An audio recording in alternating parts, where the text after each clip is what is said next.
Hi అండి. విచియా మెరిల్లి golden palm చూసారా ఎలా ఉన్నాయో?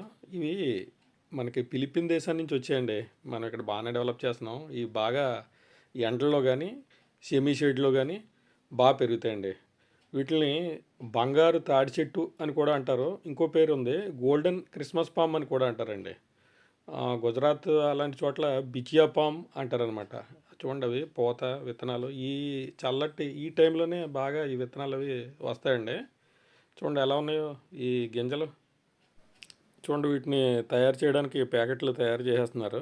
వాటిలో నొక్కాక అండి ఒక 2 నెలల లోపే ఈ మొక్కలు తయారైపోతాయి అనమాట. ఈ గింజలు రావడానికి ఇంచుమించుగా 10 సంవత్సరాల వయసు నుంచి కాస్తున్నాయటండి.